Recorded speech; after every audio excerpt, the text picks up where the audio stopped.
inascoltati, invisibili. Incontriamoci e portiamo Crotone in Calabria.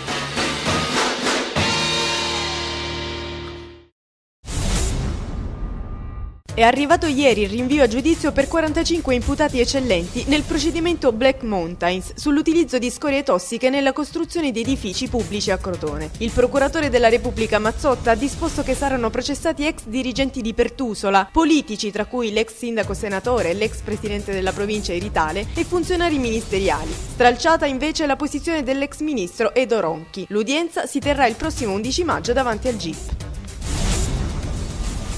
Ieri la Capitaneria di Porto di Crotone ha soccorso in mare nei pressi di Capocolonna una motonave libica carica di legname diretta in Tunisia. Lo spostamento del carico ed il conseguente imbarco di acqua hanno minacciato di far affondare la motonave. Nell'operazione sono stati impiegati anche 3 elicotteri provenienti da Reggio Calabria, Catania e Grottaglie. L'imbarcazione è stata poi scortata a sud di Caporizzuto per ancorarsi. È partita ieri con gli esami gamma grafici la fase vera e propria del restauro dei bronzi di Riace, che richiamerà l'attenzione di esperti ed appassionati dei 5 continenti. Nel Palazzo Campanella si è tenuta anche una conferenza sulla bronzistica di Paolo Moreno, considerato il massimo esperto mondiale in questo campo, che ha rivelato che esiste una copia dei guerrieri praticamente conforme agli originali che si trova adesso in mostra nel Salone dei Congressi di Tebbe. Sì agli ammortizzatori sociali dalla Regione per i lavoratori Fonmedia, occorre però il nulla osta del Ministero dello Sviluppo Economico e un valido referente aziendale. A sostenerlo l'assessore regionale al lavoro Mario Maiolo, che ha ribadito che i percorsi avviati per l'azienda dal Tribunale e dalla Regione seguono 2 binari diversi. La documentazione verrà inviata al Ministero, dove è stato attivato un osservatorio nazionale e nel frattempo si attendono le udienze del giudice fallimentare di Vibo Valentia fissate per il 14 e il 16 marzo.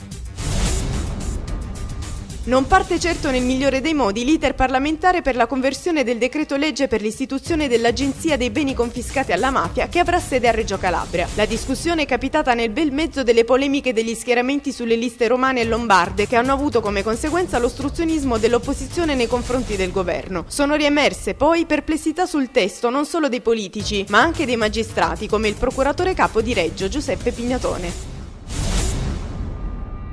Hanno proclamato uno sciopero del voto occupando il comune e chiudendo negozi ed attività artigianali i cittadini del centro montano di Bocchigliero. Il paese è stato abbandonato dalle istituzioni, per questo la protesta continuerà anche domani. I cittadini lamentano la mancanza dei servizi, del lavoro, della linea telefonica, così come le strade di accesso alle frazioni più importanti. Le schede per le elezioni regionali saranno restituite al prefetto di Cosenza. Peppe Scopelliti ha inaugurato a Crotone in piazza Pitagora la sua segreteria politica. Alla presenza dei candidati e di numerosi sostenitori, l'aspirante governatore ha fatto un brindisi augurale, non mancando di sottolineare le deficienze nel governo regionale del centrosinistra. Ha poi partecipato alla presentazione di 2 candidati che lo sostengono, Pacenza e Pugliano. Intanto a Catanzaro ieri pomeriggio si sono riuniti i Club della Libertà sul tema Cambiare la Calabria per discutere delle elezioni regionali.